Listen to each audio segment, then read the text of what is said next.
يراك او كما قال علیہ الصلاة والسلام۔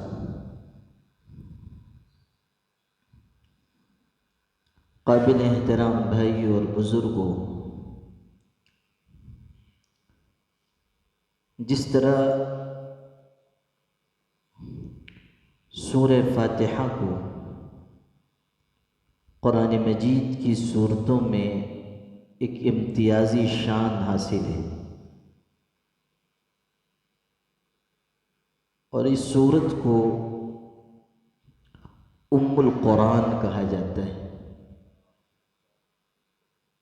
یعنی قرآن کی اصل، قرآن کے مضامین کا خلاصہ اور نچوڑ۔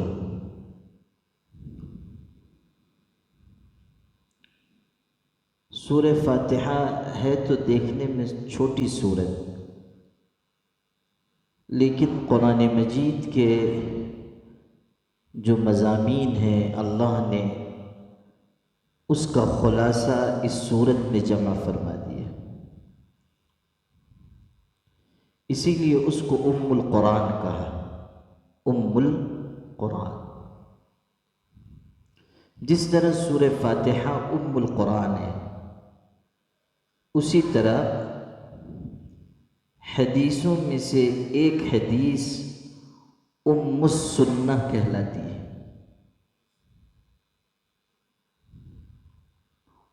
یعنی حدیثوں میں اس حدیث کو امتیازی شان حاصل ہے، اور وہ احادیث کا نچوڑ ہے، خلاصہ ہے۔ آپ یوں کہہ لیجئے کہ بنیادی حدیث ہے، جس میں بہت سارے مسائل، احکام، آداب، حقوق بیان فرمائے گئے۔ حالانکہ وہ حدیث بھی بہت لمبی نہیں ہے، لیکن حضرت نبی کریم صلی اللہ علیہ وسلم کو اللہ تعالیٰ نے یہ شان عطا فرمائی تھی، یہ خصوصیت بخشی تھی کہ آپ کے مختصر کلمات معانی کا سمندر ہوتے تھے۔ آپ کو جوامع الکلم عطا کیے گئے، یعنی جامع کلمات۔ حضرت نبی کریم صلی اللہ علیہ وسلم نے خود ارشاد فرمایا کہ فضلت علی الانبیاء بست، کہ 6 چیزیں ایسی ہیں جو اللہ نے مجھے عطا فرمائی، دوسرے انبیاء کو اللہ نے وہ چیزیں نہیں دی۔ ان 6 چیزوں کی وجہ سے اللہ نے مجھ کو دوسرے نبیوں پر فضیلت عطا کی۔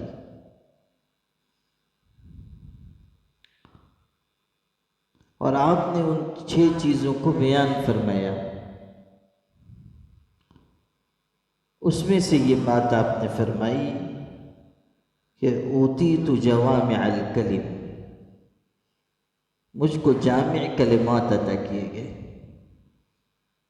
یعنی دیکھنے میں چھوٹی چھوٹی باتیں ہوں گی، لیکن اگر آپ ایک حدیث شریف کو پھیلا کر بیان کرنا شروع کریں یا لکھنا شروع کریں تو پوری ایک کتاب بن جائے گی، اور اس ایک کتاب کو آپ سمیٹیں گے تو وہ حضور کا ایک ارشاد بن جائے گا، جامع کلمات۔ حضرت نبی کریم صلی اللہ علیہ وسلم نے اس حدیث میں بھی چھوٹے چھوٹے جملے ارشاد فرمائے، لیکن ان میں معانی کا سمندر ہے، اسی لیے اس حدیث کو ام السنہ کہا گیا، ام السنہ۔ جیسے سورہ فاتحہ ام القرآن، ویسے یہ حدیث ام السنہ، ویسے اس حدیث شریف کا ایک نام اور ہے، اور وہ ہے حدیث جبریل، اس لیے کہ اس میں حضرت جبریل علیہ السلام انسانی شکل میں آئے تھے، اور حضرت نبی کریم صلی اللہ علیہ وسلم سے انہوں نے کچھ سوالات کیے تھے، اور حضور صلی اللہ علیہ وسلم نے ان سوالات کے جواب عنایت فرمائے، اس لیے اس کو حدیث جبریل بھی کہا گیا۔ حضرت نبی کریم صلی اللہ علیہ وسلم کی خدمت میں کبھی تو حضرت جبریل آتے تھے انسانی شکل میں، کبھی حضور صلی اللہ علیہ وسلم کے پاس آتے تھے اور پیغام سناتے تھے، لیکن شکل و صورت نظر نہیں آتی تھی،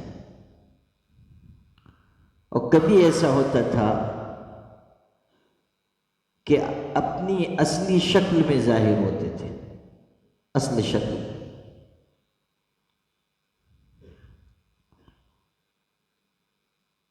حضرت جبریل علیہ السلام ایک موقع پر تشریف لائے اور آپ صلی اللہ علیہ وسلم کی خدمت میں باادب حاضر ہوئے، انسانی شکل، خوب سفید کپڑا پہنے ہوئے تھے، سر کے بال نہایت سیاہ تھے، سفر کا کوئی اثر کپڑوں یا جسم پر نہیں تھا،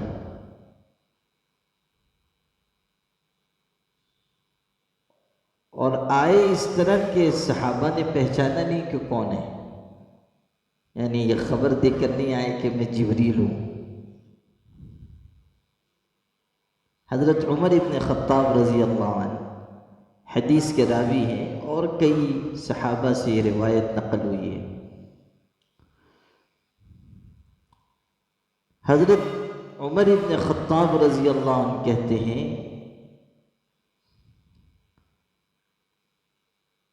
کہ جب یہ شخص آئے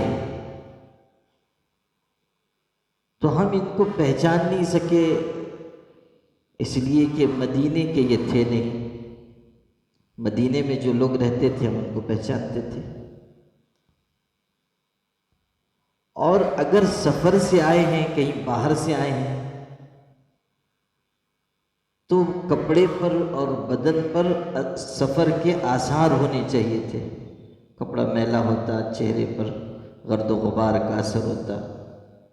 اس زمانے میں تو آدمی چند میل سفر کر لیتا تھا تو اس کی شکل و صورت بدل جاتی تھی، آج کی طرح کے آسان سفر نہیں تھے، سہولتیں نہیں تھیں، اس زمانے میں سفر بہت پرمشقت ہوتا تھا۔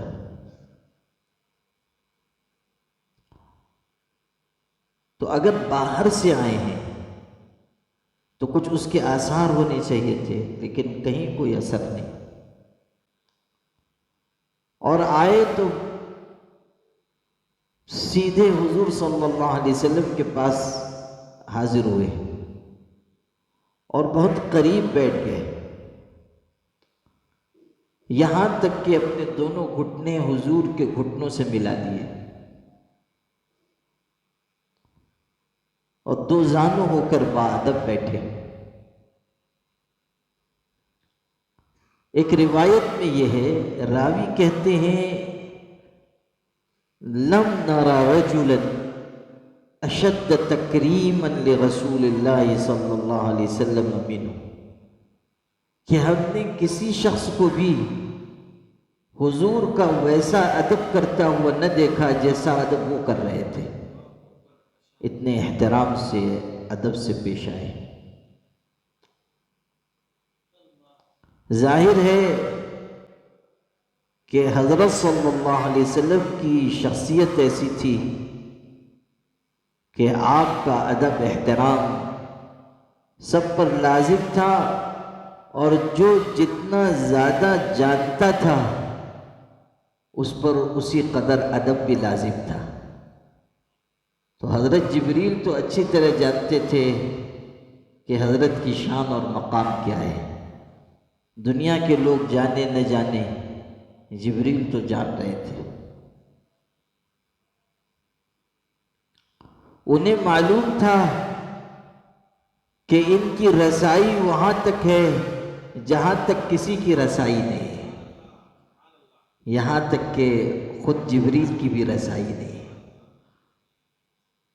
معراج میں جب پہنچے سدرۃ المنتہا پر تو عذر خواہی کی اور کہا کہ اس مقام سے آگے میں بھی نہیں جا سکتا، اور کوئی مقرب فرشتہ یا پیغمبر اس مقام سے آگے نہیں بڑھ سکتا، یہ آخری حد ہے، اور اگر میں بڑھوں پر جل جائیں گے، میں بھی نہیں جا سکتا۔ یہ شان، یہ مقام، یہ رتبہ اگر کسی کو حاصل ہے تو اے نبی کریم صلی اللہ علیہ وسلم صرف آپ کو حاصل ہے، یہاں سے آگے صرف آپ بڑھ سکتے ہیں۔ ہزاروں جبریل الجھے ہوئے ہیں گرد راہ میں، نہ جانے کس بلندی پہ ہے کاشانہ محمد کا صلی اللہ علیہ وسلم۔ یعنی حضور کے رتبے اور مقام کی بلندی کا کیا اندازہ۔ جبریل پہنچ کر معذرت کرنے لگے کہ یہاں تک تو ساتھ رہا، آگے ساتھ نہیں ہو سکتا، یہاں سے آگے صرف آپ جا سکتے ہیں۔ اللہ اکبر۔ حضرت جبریل مقام، منصب، عظمت جانتے تھے، اس لیے ادب بھی اتنا ہی ان کے اندر تھا، اس لیے کہ جو منصب، مقام، عظمت جانتا ہے اسی اعتبار سے وہ احترام کرتا ہے۔ ایک جاہل آدمی ہو، وہ نہ جانے کہ یہ عالم ہیں، بزرگ ہیں، تو اس کے اندر وہ قدر نہیں پیدا ہوگی، وہ سمجھے گا کہ یہ تو ہماری مسجد میں جو مولوی صاحب ہیں وہ ایسے یہ بھی دکھ رہے ہیں، وہ جو ہمارے ہاں نماز پڑھاتے ہیں مولانا بھی ان سے کچھ الگ نہیں، داڑھی ٹوپی ویسی ہی ہے، تو ویسے ہی ہوں گے۔ اللہ اکبر، اللہ، اذان کا جواب دیں۔ اللہ اکبر۔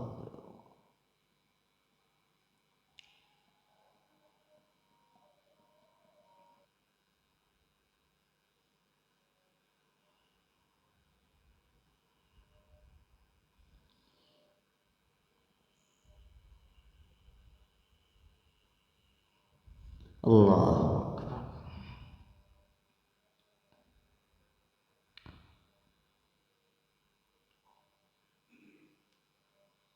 جو عظمت اور مقام جانتا ہے اسی اعتبار سے وہ تعظیم کرتا ہے۔ خود حضرت نبی کریم صلی اللہ علیہ وسلم کی خدمت میں جو دیہات کے لوگ آتے تھے وہ ایسے انداز سے حضور کو خطاب کرتے تھے جو مناسب نہیں تھا، اس لیے کہ وہ مقام نہیں جانتے تھے، دیہات کے رہنے والے تھے، آتے تھے تو حضور کو یا محمد کہہ کر پکارنے لگتے تھے، ان کو روکا گیا اور ادب سکھایا گیا۔ تو جو شخص مقام نہیں جانے گا وہ ادب کیسے کرے گا؟ اور جس شخص کو جتنا زیادہ مقام کا، رتبے کا علم ہوگا اس کی تعظیم اسی درجے کی ہوگی۔ اسی لیے آپ دیکھیں گے کہ حضرت جبریل علیہ السلام حاضر ہو رہے ہیں تو اس قدر ادب، احترام، عظمت کے ساتھ کہ راوی حدیث بیان کرتے ہیں ہم نے ایسا ادب کرتے ہوئے کسی کو نہیں دیکھا۔ اب اگلا حصہ سنیے۔ آ کر بیٹھ کے بڑے ادب سے بیٹھے، پھر سوال کرنا شروع کیا۔ پہلا سوال کیا، اللہ کے رسول صلی اللہ علیہ وسلم بتائیے ایمان کیا ہے؟ آپ صلی اللہ علیہ وسلم نے جواب دیا، اللہ پر، اس کے رسولوں پر، اس کے فرشتوں پر، اس کی کتابوں پر، قیامت کے دن پر، موت کے بعد دوبارہ اٹھائے جانے پر یقین رکھنا، یہ ایمان ہے۔ جب آپ نے جواب دیا تو عجیب بات یہ ہوئی کہ آگے سے اس شخص نے کہا صدقتا، آپ نے سچ فرمایا۔ حضرت عمر رضی اللہ عنہ جو راوی حدیث ہے وہ کہتے ہیں عجبنا لہ یسألہ ویصدق، کہ ہم کو حیرت ہوئی کہ یہ کون شخص ہے، سوال کر رہا ہے اور سوال کا مطلب یہ ہے کہ علم نہیں، اور جب جواب مل رہا ہے تو کہتا ہے آپ نے سچ کہا، گویا کہ پہلے سے معلوم ہے، تب تو تصدیق کر رہا ہے کہ آپ نے سچ فرمایا۔ ہمیں حیرت ہوئی کہ یہ کیا بات ہے، ایک تو سوال کر رہا ہے اور دوسرے جب جواب ملتا ہے تو کہہ رہا ہے کہ سچ کہا۔ اور الگ الگ جو راوی حدیث ہیں ان کے الفاظ علیحدہ علیحدہ ہیں۔ کسی نے کہا کہ ہمیں حیرت ہوئی کہ سوال کر رہا ہے گویا کہ معلوم نہیں ہے، اور جواب کی تصدیق کر رہا ہے گویا کہ پہلے سے علم ہے، اور دونوں باتیں آپس میں ٹکرا رہی ہیں۔ تو ایمان کے بارے میں پوچھا، پھر پوچھا اسلام کیا ہے؟ آپ نے فرمایا نماز قائم کرنا، رمضان کا روزہ رکھنا، حج کرنا، جو ظاہری اعمال ہیں نبی کریم صلی اللہ علیہ وسلم نے وہ بیان فرمائے۔ پھر تیسرا سوال کیا مل احسان، احسان کیا ہے؟ ایمان، اسلام، احسان، احسان کیا ہے؟ تو اس کے جواب میں آپ نے فرمایا ان تعبد اللہ کأنک تراہ، اللہ کی تم ایسے عبادت کرو گویا کہ تم اللہ کو دیکھ رہے ہو، اور اگر یہ کیفیت نہ ہو تو کم از کم یہ کہ اللہ تم کو دیکھ رہا ہے۔ یہ احسان پر حضور صلی اللہ علیہ وسلم نے دو جملے ارشاد فرمائے۔ الحمدللہ۔ اور ہر سوال کے جواب میں حضرت نبی کریم صلی اللہ علیہ وسلم نے جب جواب دیا، سامنے سے اس شخص نے کہا صدقتا، آپ نے سچ فرمایا۔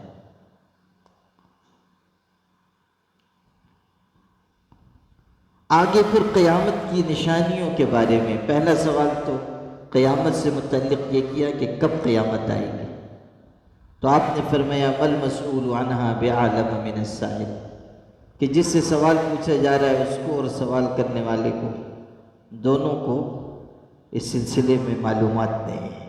مل مسئول عنہا بعالم من السائل، جو عربی جانتے ہیں ان کو اس جملے کا لطف آئے گا کہ مل مسئول عنہا بعالم من السائل۔ پھر پوچھا قیامت کی کچھ نشانی بتا دیجئے، تو آپ نے فرمایا ان تلد الامۃ ربتہا، کہ قیامت کی ایک نشانی یہ ہے کہ نوکرانی اپنی مالکن کو جنم دے گی۔ عجیب بات فرمائی، ان تلد الامۃ ربتہا، مالکن نوکرانی اپنی مالک عورت کو جنم دے گی۔ وَأَن تَلِدَ الْحُفَاةَ الْعُرَاةَ رِعَاءَ الشَّاءِ يَتَطَاوَلُونَ فِي الْبُنْيَانِ، یہ بھی فرمایا کہ تم ننگے پیر ننگے بدن رہنے والوں کو دیکھو گے کہ اونچی اونچی عمارتیں بنائیں گے، بکریاں چرانے والے بلڈنگیں بنائیں گے، اونچی عمارتیں بنائیں گے۔ اچھا، یہ جو جملہ ہے تھوڑی سی اس کی تشریح کر دوں تاکہ ذہن میں کوئی تردد باقی نہ رہے۔ یہ جو حضور صلی اللہ علیہ وسلم نے فرمایا کہ نوکرانی اپنی مالکن کو جنم دے گی، اس کا کیا مطلب ہے؟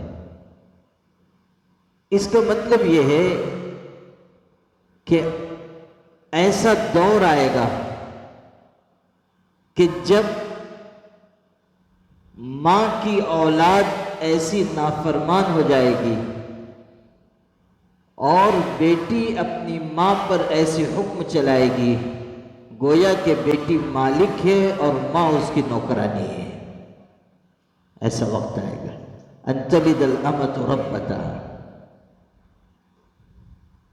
محدثین نے اور تشریح کی ہے کہ غلامی دنیا میں پھیل جائے گی اور ایسے ایسے حالات پیش آئیں گے، لیکن زیادہ دل لگتی تشریح یہ ہے جو میں نے عرض کی ہے کہ نافرمانی اس قدر بڑھ جائے گی اور بیٹیاں اپنی ماؤں پر اس طرح حکم چلائیں گی گویا کہ ماں نوکرانی ہے اور یہ مالکن ہے۔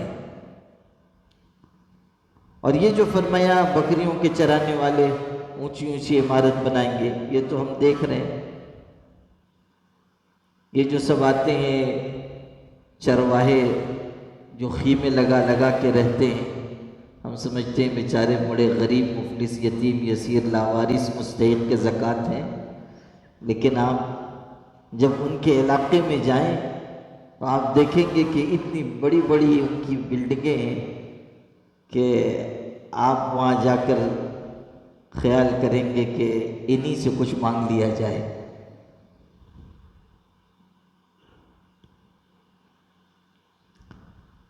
یہ حقیقت اب دنیا کو بتانے کی یا اس کی کوئی دلیل پیش کرنے کی ضرورت بھی باقی نہیں رہی کہ حضور صلی اللہ علیہ وسلم نے جو کچھ اپنی زبان مبارک سے ارشاد فرمایا حرف بحرف وہ پورا ہو کر رہا،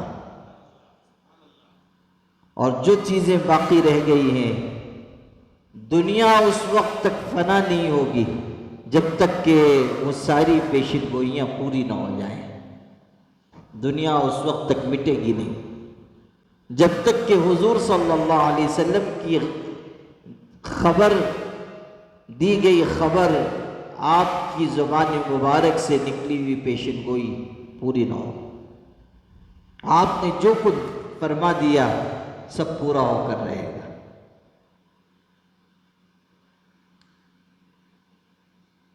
آپ نے ایسے مشکل وقت میں آنے والے حالات کی خبر دی کہ کوئی اس کے پورا ہونے کا تصور نہیں کر سکتا تھا، یعنی کافر مشرک، لیکن وہ ساری باتیں من عن پوری ہوئی۔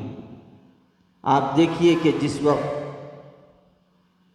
سارا عرب اکٹھا ہو کر آیا اور یہ چاہا گیا کہ اسلام کا چراغ گل کر دیا جائے، اور حضور صلی اللہ علیہ وسلم کو دفاع کے لیے خندق کھودنی پڑی اور مدینے میں محصور ہو جانا پڑا، اور ایسا فقر و فاقے کا وقت آیا کہ کھانے کے لیے کوئی چیز میسر نہیں تھی، صحابہ کو پیٹ پر پتھر باندھنا پڑا، اور خود حضور صلی اللہ علیہ وسلم نے اپنے شکم مبارک پر 2 پتھر باندھے، اور ایسی سنگین صورتحال ہو گئی تھی کہ لوگ یہ خیال کرتے تھے کہ اب ان سے مقابلہ نہیں کیا جا سکتا،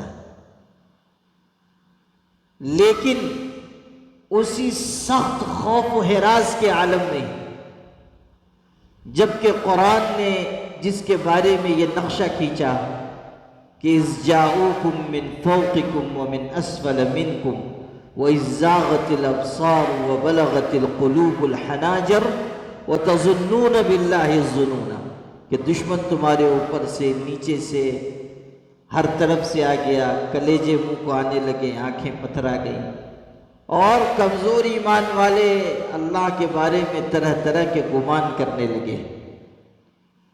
ایسی سخت صورتحال میں حضرت نبی کریم صلی اللہ علیہ وسلم کو خبر دی گئی کہ خندق کھودتے ہوئے ایک چٹان آ گئی ہے جو ٹوٹ نہیں رہی ہے، کسی کے توڑے نہیں ٹوٹ رہی ہے، تو آپ خود تشریف لائے اور کدال آپ نے اپنے دست مبارک میں لی، اور آپ نے اپنے دست مبارک سے اس کدال سے اس چٹان پر وار کیا۔ جب لوہا پتھر سے بہت طاقت سے ٹکرایا تو اس میں سے چنگاریاں اٹھی۔ آپ غور کر لیجئے، وقت ایسا ہے کہ سارا عرب اکٹھا ہو کر آیا ہے اور مدینہ منورہ میں محصور ہو جانا پڑا ہے، اور کھانے پینے کی چیزیں دستیاب نہیں ہیں۔ اس وقت آپ چٹان پر وار کرتے ہیں اور چنگاریاں اٹھتی ہیں، اور آپ فرماتے ہیں کہ اس چنگاری کی روشنی میں مجھ کو دکھایا گیا ہے کہ ملک روم فتح ہو جائے گا۔ اس وقت آپ خبر دے رہے ہیں روم کی سلطنت ٹوٹ جائے گی اور ہمارے قبضے میں آ جائے گی۔ روم اس وقت سپر پاور طاقت تھی۔ پھر آپ نے دوبارہ اس چٹان پر وار کیا، ایک ٹکڑا اس کا اور ٹوٹا اور چنگاری اٹھی۔ آپ نے فرمایا ایران بھی فتح ہو جائے گا۔ ایران دوسری سپر پاور طاقت تھی، کہا ایران بھی فتح ہو جائے گا۔ پھر آپ نے تیسری مرتبہ وار کیا، پھر آپ نے فرمایا ملک یمن بھی فتح ہو جائے گا۔ آپ غور کیجئے کہ کیسے سخت حالات میں حضور صلی اللہ علیہ وسلم یہ خوشخبری سنا رہے ہیں، لیکن یہ باتیں من و عن پوری ہو کر رہی۔ روم بھی فتح ہوا اور ایران بھی فتح ہوا اور یمن پر بھی قبضہ ہوا، یہاں تک کہ چند برسوں میں حضرت عمر ابن خطاب کے دور حکومت میں صورتحال یہ ہوئی کہ 22 لاکھ مربع میل پر مسلمانوں کی حکمرانی قائم ہو گئی، آدھی سے زائد دنیا فتح ہو گئی۔ امیر شکیب ارسلان نے اپنی کتاب حاضر العالم الاسلامی میں لکھا ہے ان المسلمین فتحوا فی 80 سنہ اکثر مما فتح الرومان فی 800 سنہ، کہ مسلمانوں نے صرف 80 برس کی مدت میں دنیا کا اتنا علاقہ فتح کر کے دکھایا کہ جتنا رومیوں نے 800 برس کی مدت میں فتح نہیں کیا۔ 80 برس کی مدت میں اتنا علاقہ فتح کر لیا۔ تو حضور صلی اللہ علیہ وسلم نے جو خبر دی ہے وہ سب پوری ہو کر رہے گی۔ قیامت کے بارے میں بھی آپ نے جو بتایا ہے کچھ پورا ہو چکا، کچھ پورا ہوگا۔ جو جو آپ نے بتایا ہے وہ چیزیں پوری ہو کر رہیں گی، آج نہیں تو کل، لیکن پیشین گوئیاں پوری ہوں گی، اور وقت آئے گا کہ دنیا دیکھے گی کہ حضرت نبی کریم صلی اللہ علیہ وسلم کی ہر بات پتھر کی لکیر ثابت ہوئی۔ بہت سی چیزیں تو دنیا دیکھ چکی، جو رہ گیا ہے وہ بھی دنیا دیکھے گی۔ اور پھر کہتا ہوں کہ دنیا اس وقت تک مٹے گی نہیں جب تک کہ حضرت نبی کریم صلی اللہ علیہ وسلم کے ارشادات پورے نہ ہو جائیں۔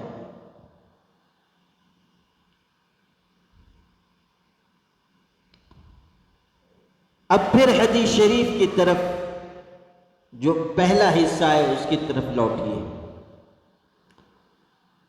تین چیزیں ہیں، ایمان ہے، اسلام ہے اور احسان ہے۔ ایمان کا تعلق انسان کے دل سے ہے اور اسلام کا تعلق انسان کے ظاہر سے ہے۔ یہ ایک بہت دقیق علمی بحث ہے کہ اسلام اور ایمان دونوں ایک ہیں یا دونوں میں فرق ہے، بہت لمبی بحث ہے، اور اس بحث کے یہاں نہ بیان کرنے کا موقع ہے نہ عام لوگوں کے سمجھ کی وہ چیز ہے۔ لیکن ایک بات عرض کر دیتا ہوں کہ اسلام اور ایمان جب علیحدہ علیحدہ بیان کیے جاتے ہیں تو عام طریقے پر دونوں کا مفہوم ایک ہی ہوتا ہے۔ اسلام ایمان کے معنی میں، ایمان اسلام کے معنی میں بیان کر دیا جاتا ہے، لیکن جب دونوں اکٹھا بیان ہو تو پھر دونوں کا مفہوم الگ ہوتا ہے۔ جہاں دونوں کو ایک ساتھ لایا جائے گا وہاں فرق ہے۔ جیسے اسی حدیث میں ایمان الگ بیان فرمایا اور اسلام الگ بیان فرمایا، یہاں یہ مفہوم ہوگا کہ ایمان ان چیزوں سے جڑا ہوا ہے جو دل سے تعلق رکھتی ہیں، اور اسلام ان چیزوں سے جڑا ہوا ہے جو ظاہر سے تعلق رکھتے ہیں، جیسے نماز، روزہ، حج، زکوٰۃ، یہ سب ظاہری اعمال ہیں، ان کے مجموعے کا نام اسلام۔ اور جتنی چیزیں اعتقاد سے، عقیدے سے تعلق رکھنے والی ہیں، ان سب کے مجموعے کا نام ایمان۔ جب دونوں ایک ساتھ آئیں گے تب، جیسے قرآن میں سورہ حجرات میں ہے قالت الاعراب آمنا، دیہات کے لوگوں نے کہا مومن ہو گئے، ایمان لے آئے، تو جواب میں کیا کہا گیا؟ قل لم تؤمنوا، اے پیغمبر کہہ دیجئے کہ تم ایمان نہیں لائے، ولیکن قولوا اسلمنا، یہ کہو کہ ہم نے اسلام قبول کر لیا، یعنی ظاہری طریقے پر نماز روزہ کرنے لگے، ابھی تمہارے اندر ایمانی صفات نہیں اتری، ابھی تمہارا یقین کامل نہیں ہوا، اس لیے تم مومن کہلانے کے حقدار نہیں ہو۔ ولیکن قولوا اسلمنا ولما يدخل الایمان فی قلوبکم، اسلام کو مانا گیا اور ایمان کی نفی کر دی گئی کہ نہیں، وَلَمَّا يَدْخُلِ الْإِيمَانُ فِي قُلُوبِكُمْ، ابھی ایمان تمہارے اندر اترا نہیں۔ حضرت خواجہ حسن بصری رحمۃ اللہ علیہ سے کسی نے پوچھا آپ مومن ہیں؟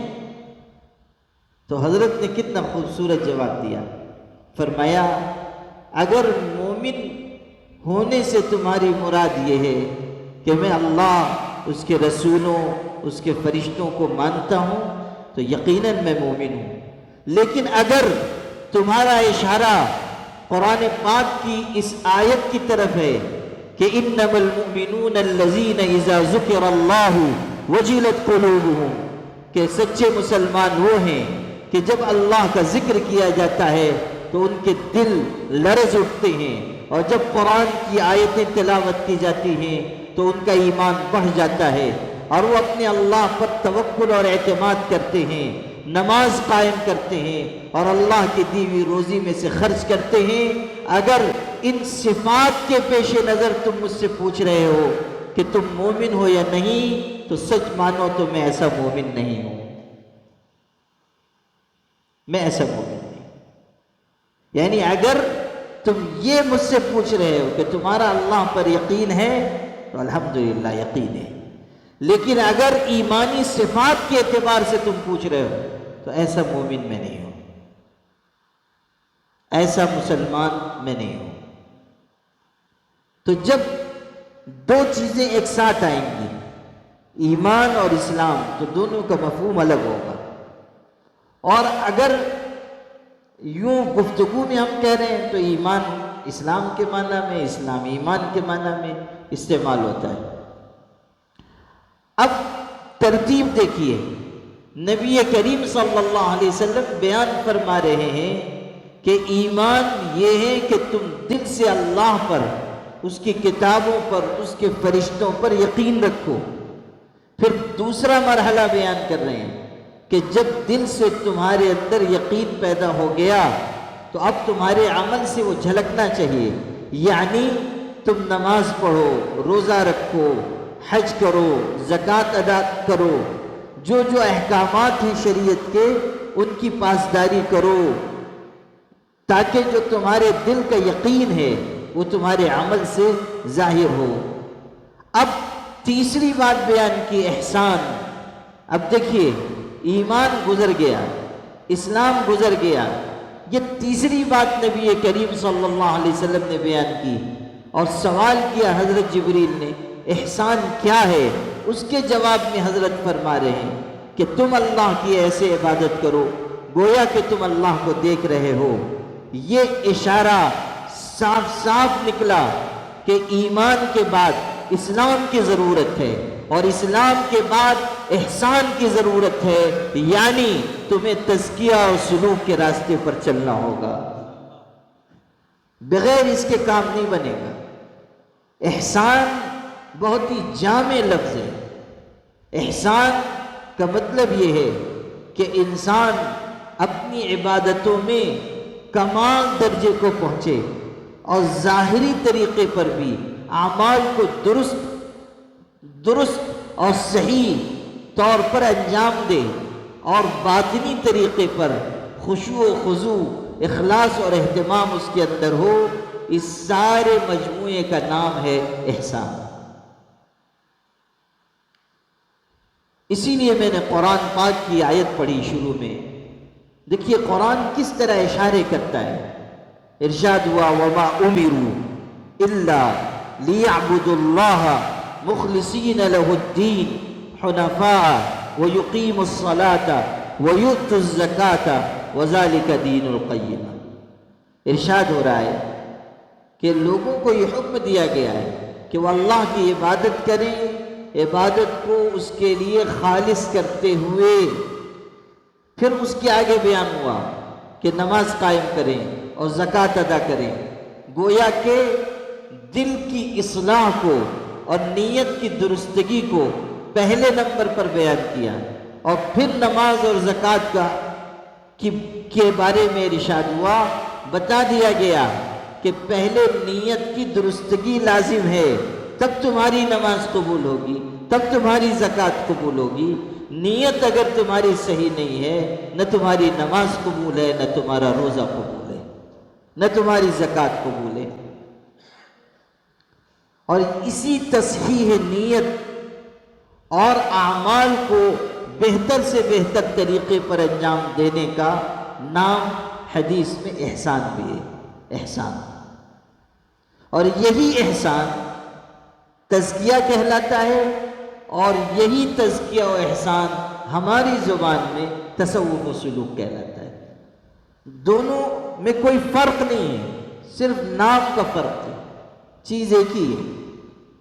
تصوف و سلوک یا تزکیہ و احسان، دونوں میں صرف نام کا فرق ہے، ورنہ دونوں کی حقیقت ایک ہے۔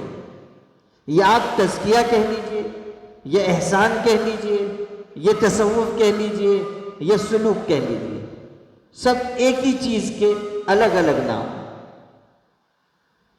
جو قرآن نے استعمال کیا ہے وہ تزکیہ ہے اور احسان ہے، اور جو حدیث پاک میں آیا ہے وہ احسان ہے اور اخلاص ہے، اور ہم اسی کو تصوف و سلوک کہتے ہیں۔ یہ علیحدہ کوئی چیز نہیں ہے، تزکیہ و احسان ہی کو تصوف و سلوک کہا گیا۔ اگر کسی کو تصوف کے لفظ سے کچھ پریشانی ہے تو ہم اس کو کہتے ہیں آپ مت استعمال کیجئے، آپ تزکیہ کہہ لیجئے، آپ احسان کہہ لیجئے۔ اگر آپ کو تصوف کا نام لینے سے بخار آ جاتا ہے آپ مت لیجئے، کوئی حرج کی بات نہیں، آپ احسان کہہ دیجئے، تزکیہ کہہ دیجئے۔ بعض ایسی مخلوقات ہیں کہ ان کو اگر آپ ان کے سامنے تصوف کہہ دیں، وہ بیچاروں کو 103 درجے کا بخار آ جاتا ہے، وہ فوراً کہتے ہیں یہ بدعت ہے، غلط ہے۔ انہیں کو آپ کہیے کہ پھر احسان کیا ہے، وہ کہیں گے بالکل صحیح ہے۔ تو ہم کہتے ہیں کہ پھر تصوف و سلوک کس چڑیا کا نام ہے؟ یہ تو ایسے ہی ہوا کہ آپ کہیں میں کیلا نہیں کھاؤں گا، اور آپ سے کہا جائے موز کھا لیجیے، آپ کہیں کہ لائیے کھاتا ہوں، ایسے ہی ہے۔ آپ کہتے ہیں ان سے کہیے آپ کہ آپ کیلا کھائیں گے، وہ کہیں گے نہیں نہیں نہیں بدعت ہے۔ اور پھر ان سے کہیے موز کھائیں گے، وہ کہیں گے ہاں الحمدللہ لائیے 2 درجن دے دیجیے۔ نام کے فرق سے حقیقت نہیں بدلے گی۔ جو تزکیہ و احسان ہے وہی تصوف و سلوک ہے۔ اب اس چیز کو دیکھیے کہ حضرت نبی کریم صلی اللہ علیہ وسلم نے احسان کی کتنی خوبصورت اور جامع اور بلند تعریف بیان کی۔ جب آپ سے پوچھا گیا مل احسان، احسان کیا ہے، یعنی تزکیہ کیا ہے، تصوف و سلوک کیا ہے، تو آپ نے راستے کی چیزیں بیان کرنے کے بجائے اعلیٰ ترین رتبہ اس کا بیان فرمایا کہ دیکھو احسان اور تزکیہ، اس کا حاصل نچوڑ اور اس راستے کی منزل یہ ہے کہ تم اس درجے تک پہنچ جاؤ کہ جہاں تمہاری نگاہ اللہ کے علاوہ کسی پہ نہ رہے، تم صرف اور صرف اللہ پر نگاہ رکھنے والے بنو، تب تم اس مقام احسان کو حاصل کر پاؤ گے۔ ان تعبد اللہ کأنک ترا، عبادت اللہ کی ایسے کرو گویا کہ تم اللہ کو دیکھ رہے ہو، اللہ کو دیکھ رہے ہو۔ اگلے ٹکڑے میں کہا اگر یہ بات نہ ہو سکے تو کم از کم یہ ہو کہ اللہ تم کو دیکھ رہا ہے، اللہ تم کو دیکھ رہا ہے۔ اب یہاں سے 2 اصطلاحات تصوف کی اور نکلی اسی روایت میں۔ ایک اصطلاح یہ کہ ان تعبد اللہ کأنک ترا، تم اللہ تعالیٰ کی عبادت ایسے کرو گویا کہ تم اللہ کو دیکھ رہے ہو۔ یہ مقام مراقبہ ہے کہ انسان اپنے آپ کو اللہ کی طرف متوجہ کرے اور یہ خیال کرے کہ اللہ تعالیٰ کا دیدار ہو رہا ہے، یا نور اللہ کا ظاہر ہو رہا ہے، یا دل پر اس کی طرف سے تجلیات اتر رہی ہیں۔ اور دوسرا حصہ فَإِن لَمْ تَكُنْ تَرَاهُ فَإِنَّهُ يَرَاكَ، اگر یہ کیفیت نہ ہو تو یہ سمجھو کہ اللہ تم کو دیکھ رہا ہے، یعنی یہ مقام مشاہدہ ہے۔ وہ پہلا مقام مراقبہ ہے، اور یہ دوسرا جو ہے مقام مشاہدہ ہے۔ ایک ٹکڑے میں مقام مراقبہ کا بیان ہے اور دوسرے ٹکڑے میں مقام مشاہدہ کا بیان ہے، اور 2 درجے اس لیے بیان کیے کہ دیکھو اعلیٰ درجہ تو یہ ہے لیکن تم سب اتنے باہمت نہیں ہو، تو دوسرا درجہ بھی بیان کر دیتے ہیں کہ یہ نہ ہو تو یہ ہو۔ لیکن حضور صلی اللہ علیہ وسلم کی تربیت دیکھیے، آپ نے ادنا سے شروع نہیں کیا، اعلیٰ سے شروع کیا، تاکہ آپ یہ رغبت دلائیں کہ ادنا کی طرف اس وقت جانا جب ہمت ہار دو، ورنہ تمہاری منزل تو اعلیٰ ہونا چاہیے، اسے اختیار کرو جو اعلیٰ رتبہ ہے۔ ان تعبد اللہ کأنک ترا، محنت کرو، جد و جہد کرو، ذکر کی کثرت کرو، صحبت شیخ کا اہتمام کرو، اللہ تعالیٰ کی راہ میں مجاہدات برداشت کرو، تاکہ تم کو یہ کیفیت حاصل ہو کہ تم اس طرح عبادت کرو گویا کہ تم اللہ کو دیکھ رہے ہو۔ اس درجے تک پہنچو گویا کہ تم اللہ کو دیکھ رہے ہو۔ ان تعبد اللہ کأنک ترا، عبادت ایسے کرو گویا کہ تم اللہ کو دیکھ رہے ہو۔ اب یہاں ٹھہر کر یہ بات سمجھنے کی ہے کہ یہ صرف عبادت کی حد تک نہیں ہے، یہ صرف عبادت کی حد تک نہیں ہے کہ انسان عبادت میں یہ خیال اس کو جم جائے کہ اللہ کو میں دیکھ رہا ہوں۔ یہ احساس، یہ خیال، یہ استحضار ہوتے ہوتے اس کی نمازوں، اس کی زکوٰۃ، اس کے حج، اس کے بندگی کے کاموں سے آگے بڑھ کر اس کی زندگی کے ہر حصے میں غالب آئے کہ میں اپنے اللہ کو دیکھ رہا ہوں یا اللہ مجھ کو دیکھ رہا ہے۔ نہیں بات سمجھ میں آئی؟ یہ صرف بندگی تک نہیں ہے، ایسے نہیں شاید آپ کو سمجھے گا۔ میں تھوڑا سا اس کو تھوڑا سا واضح کرتا ہوں۔ دیکھیے، بندگی صرف نماز کا، صرف روزے کا، صرف حج اور زکوٰۃ کا نام نہیں ہے۔ ہمارے حضرت رحمۃ اللہ علیہ کو جگر کی شاعری بہت پسند تھی۔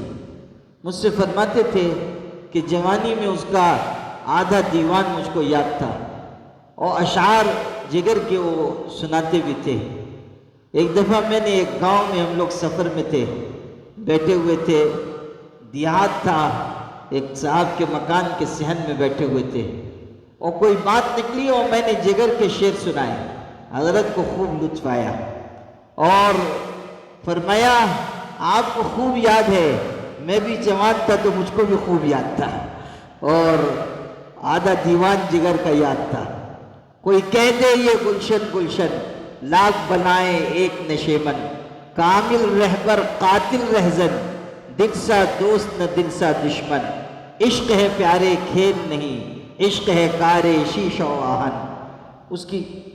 اس کے اشعار بہترین اور خوبصورت ہیں، اور بہت سے مقامات پر اس نے تصوف و سلوک کے اسرار و رموز، اسرار اپنے اشعار میں بیان کیے ہیں۔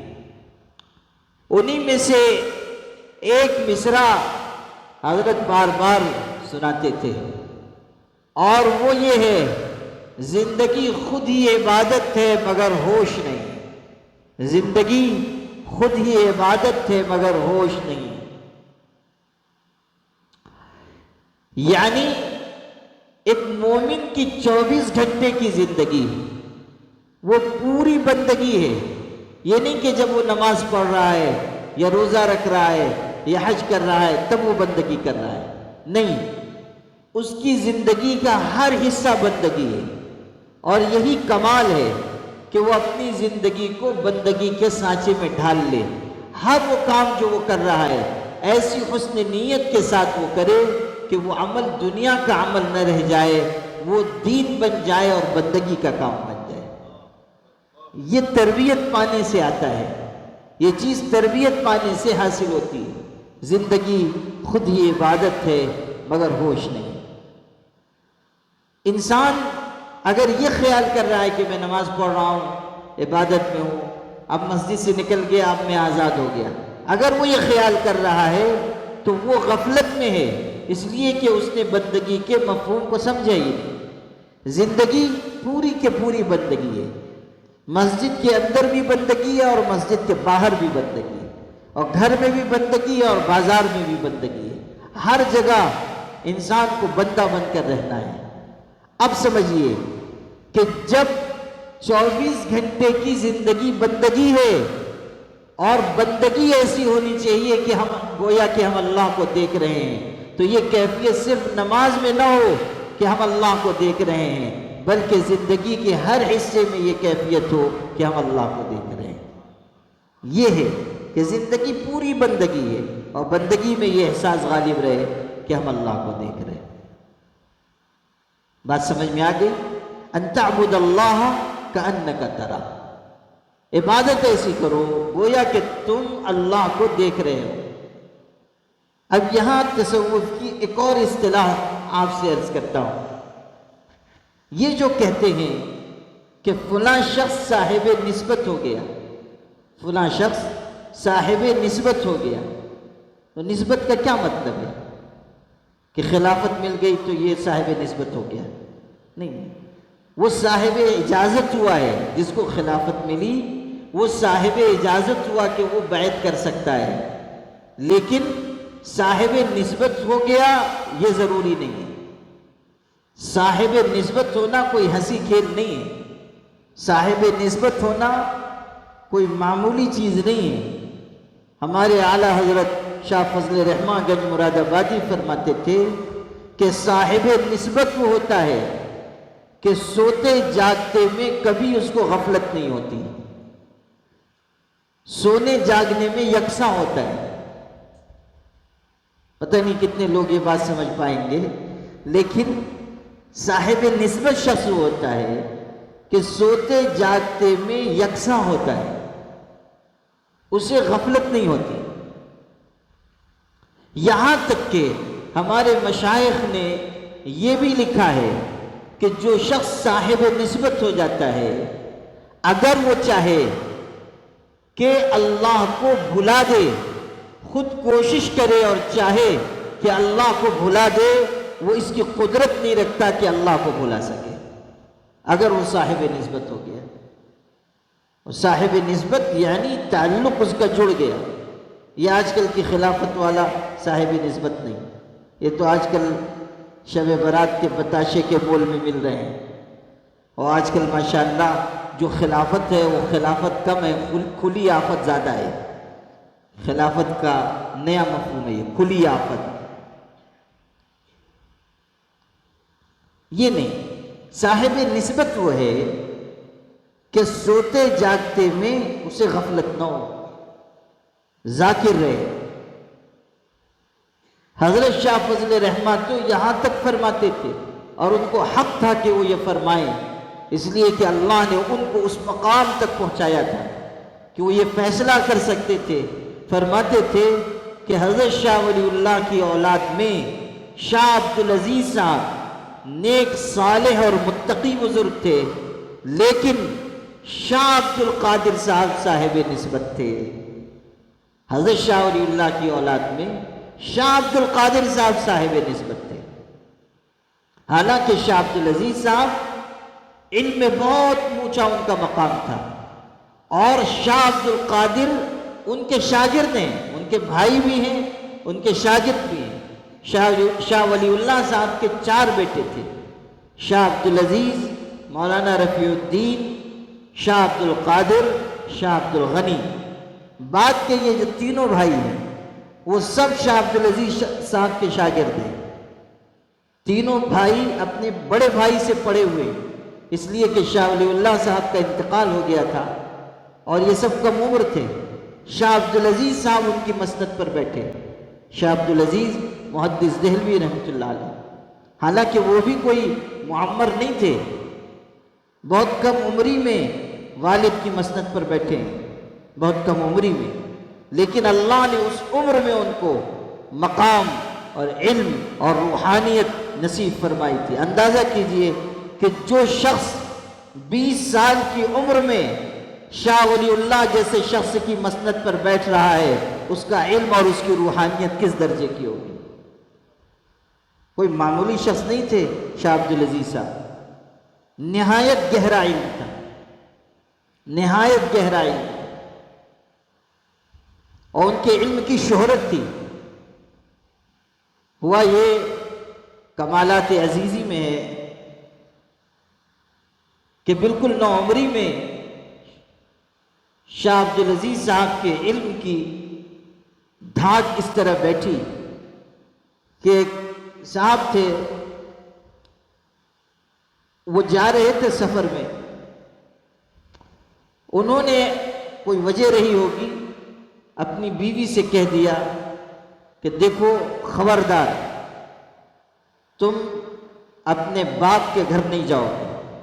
کچھ رہا ہوگا جھگڑا لفڑا آپس میں، تکرار، تو کہہ دیا ہرگز ہرگز جانا نہیں۔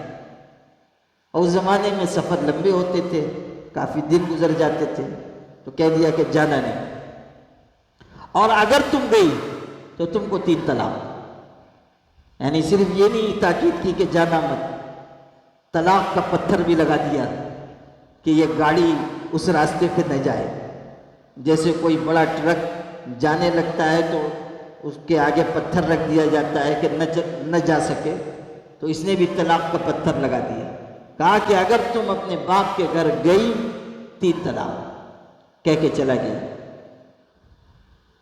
اللہ کی تقدیر یہ کہ یہ گیا ادھر سفر میں، اور کچھ وقت گزرا اور اس کی بیوی کے والد کا انتقال ہو گیا، وہ دنیا سے رخصت ہو گیا۔ اب ظاہر ہے کہ ایسا وقت پیش آیا کہ باپ کا انتقال ہو گیا، تو اس خاتون کو تو آنا ہی تھا، وہ چلی آئی اپنے باپ کے گھر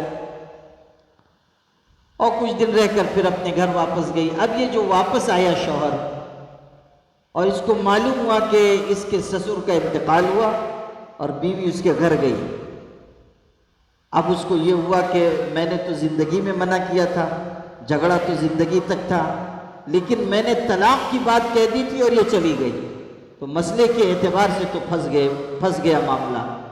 گیا علماء کے پاس اور کہا کہ میں نے ایسی ایسی بات کہی تھی، یہ صورتحال پیش آئی، طلاق پڑی کہ نہیں؟ تو سب علماء نے کہا کہ شرط پائی گئی، طلاق ہو گئی۔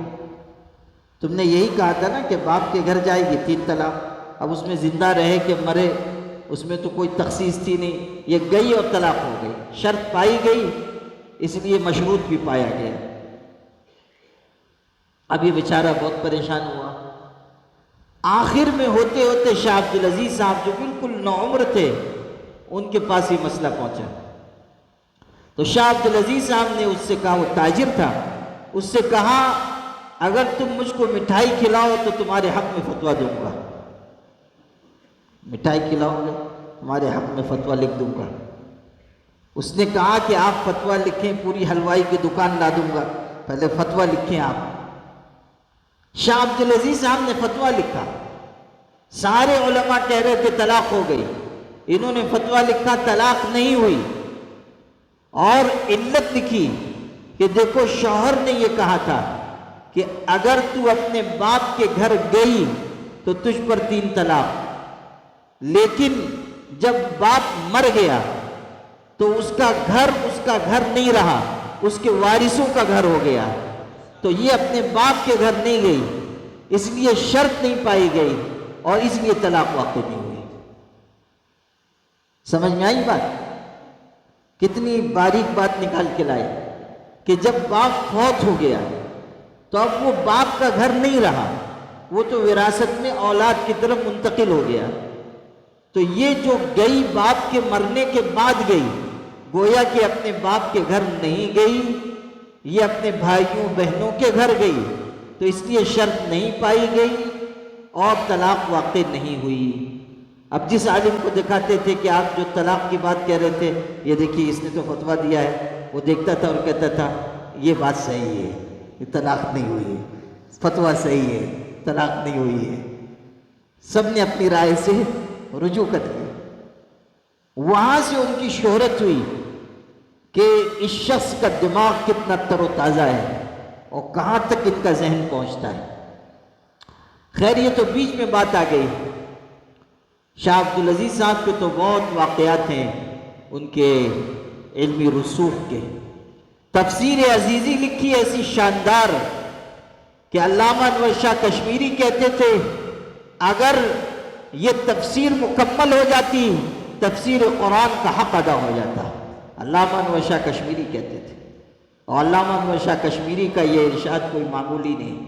علامہ انور شاہ کشمیری کوئی ایرے غیر عالم نہیں تھے، وہ خود جبل العلم تھے، وہ ایسے مقام پر فائز تھے کہ وہاں سے وہاں تک دیکھنے کے لیے سر اٹھائیے ٹوپی نیچے گر جائے گی، اتنی اونچائی پر تھے حضرت علامہ انور شاہ کشمیری۔ حدوث عالم پر فلسفے میں رسالہ لکھا ہے حضرت علامہ انور شاہ کشمیری نے۔ مولانا سعید احمد اکبر آبادی ان کے شاگرد ہیں، کہتے ہیں اس زمانے میں لاہور میں پڑھتا تھا، رسالہ جب حضرت نے لکھا فلسفے پر ہے، کوئی قرآن حدیث پر نہیں ہے، فلسفے پر ہے، میں نے وہ رسالہ علامہ اقبال کی خدمت میں پیش کیا، انہوں نے وہ رسالہ پڑھا، مجھ سے فرمانے لگے کہ آج کی تاریخ میں یورپ کا بڑے سے بڑا فلسفی بڑے سے بڑا مفکر حدوث عالم کے سلسلے میں اس سے زیادہ ایک حرف نہیں لکھ سکتا ہے جو علامہ انور شاہ کشمیری نے لکھ دیا ہے، ایک حرف اس سے زیادہ نہیں لکھ سکتا ہے۔ یہ شان تھی ان کے علم کی۔ اور علامہ اقبال کہہ رہے ہیں، پھر کہتے ہیں کہ اشعار میں ہے، وہ صرف یہ نہیں کہ نثر میں لکھا، اشعار میں اس میں 4 شعر پر علامہ اقبال نے شاعر مشرق علامہ اقبال نشان لگا کے دیا اور کہا کہ حضرت کی خدمت میں جب جانا یہ پیش کرنا کہ میں نے پورا رسالہ تو مجھ کو سمجھ میں آ گیا، یہ 4 شعر نہیں سمجھ میں آئے۔ علامہ اقبال کہہ رہے ہیں، علامہ اقبال جیسا شخص جن کا شعر آج کل پڑھ دیجئے تو لوگوں کی ناک ٹل جاتی ہے، وہ بیچارے سمجھ ہی نہیں پاتے کہ اقبال کیا فرما رہے ہیں۔ وہ علامہ اقبال کہہ رہے ہیں کہ یہ 4 شعر مجھ کو نہیں سمجھے، حضرت سے معنی پوچھ کے آنا۔ کہتے ہیں میں گیا جب دیوبند تو میں نے پیش کیا اور علامہ اقبال نے جو نشان لگا کر دیا تھا حضرت سے کہا، حضرت نے اس کے جواب میں پورا خط لکھا فارسی میں لمبا چوڑا، اور وہ خط میں ہی علامہ اقبال کی خدمت میں لے کر گیا۔ حضرت نے 4 شعر کا مفہوم اس میں لکھا تھا، فارسی زبان میں اشعار میں لکھا، فارسی زبان میں خط لکھا، اشعار کی تشریح فرمائی۔ سبحان اللہ۔ علامہ انور شاہ کشمیری رحمۃ اللہ علیہ، اللہ نے ان کو غیر معمولی علم عطا فرمایا تھا۔ اللہ اکبر۔ ایسا زبردست علم تھا کہ جب وہ گفتگو فرماتے تھے ایسی عالمانہ گفتگو ہوتی تھی کہ لوگوں کے لیے سمجھنا مشکل ہو جاتا تھا، بڑے بڑے علماء سر پیٹ لیتے تھے۔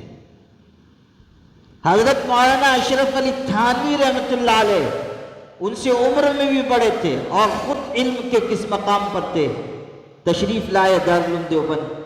اس زمانے میں علامہ انور شاہ کشمیری صدر مدرس تھے، حضرت حافظ محمد احمد صاحب باحیات تھے اور وہ محتمم تھے دارالعلوم دیوبند کے، حضرت نانوتوی کے بیٹے۔ تو جب حضرت تھانوی آئے تو محتمم صاحب نے فرمایا کہ حضرت آپ ہمارے مدرسے کے سرپرست ہیں، چلیے ذرا ہمارے صدر مدرس صاحب کا درس سن لیجئے، یعنی علامہ انور شاہ کشمیری کا۔ حضرت حکیم الامت تشریف لائے، علامہ انور شاہ کشمیری سبق پڑھا رہے تھے حدیث شریف کا، بیٹھ کر سنا اور واپس گئے۔ کسی نے پوچھا حضرت کیسا درس تھا؟ ارشاد فرمایا ہر جملہ ایسا موجز، بلیغ اور مختصر جامع تھا کہ ایک ایک جملے کی شرح میں ایک ایک رسالہ لکھا جا سکتا ہے۔ یہ مولانا اشرف علی تھانوی کہہ رہے ہیں، قدر جوہر شاہ دانت یا بدانت جوہری۔ عالم کو عالم پہچانتا ہے، عالم کو حمال، لوہار اور بازار میں کام کرنے والا نہیں پہچانے گا۔ آپ عالم کا علم جاننا چاہتے ہیں تو عالم سے پوچھئے کہ یہ کتنے گہرے پانی میں ہے، عالم بتائے گا۔ عالم عالم کو جانتا ہے، جاہل کیا جانے گا؟ جاہل تو بیچارہ دیکھتا ہے کہ تقریر ٹھیک کر رہے ہیں، بس ٹھیک ہے، معلوم ہوتا ہے کچھ پڑھے لکھے آدمی ہے، نہیں۔ علم کا جہان بالکل دوسرا ہے، واز تقریر بالکل دوسری چیز ہے۔ علم علم ہوتا ہے۔ آپ پڑھیے حضرت امام ابو حنیفہ رحمۃ اللہ علیہ کے زمانے میں ایک واعظ تھا، تقریر کرتا تھا، نصیحت کرتا تھا، اور علم کچھ زیادہ نہیں تھا، بس تقریر کرتا تھا، مشہور تھا۔ اور عورتیں جلدی کسی کی قائل ہو جاتی ہیں، خاص طریقے پہ واعظوں کی۔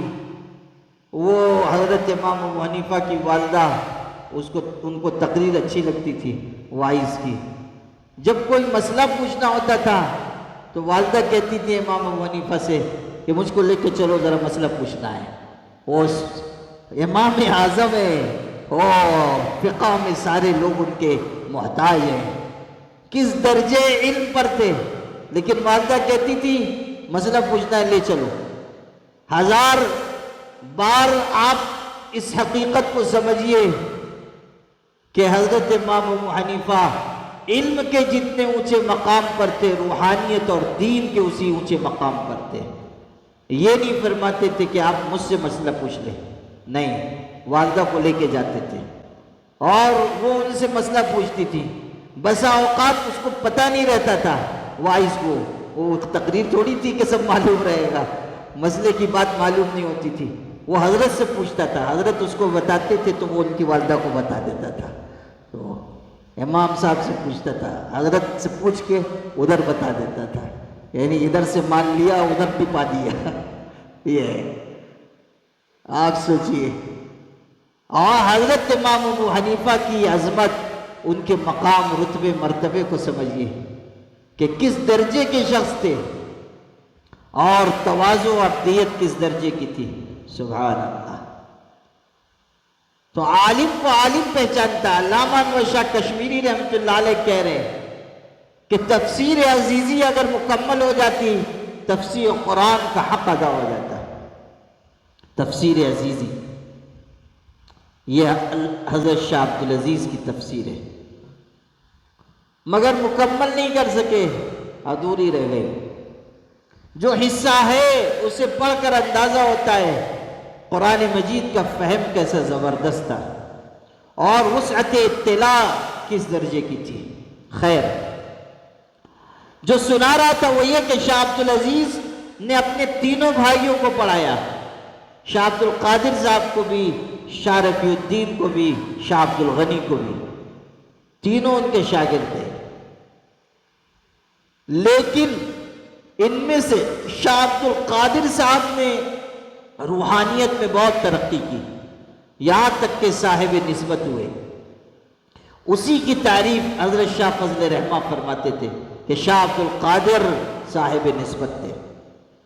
شاہ عبد القادر صاحب کو اللہ نے بہت اونچا رتبہ دیا تھا، اپنے آپ کو چھپا کر رکھتے تھے۔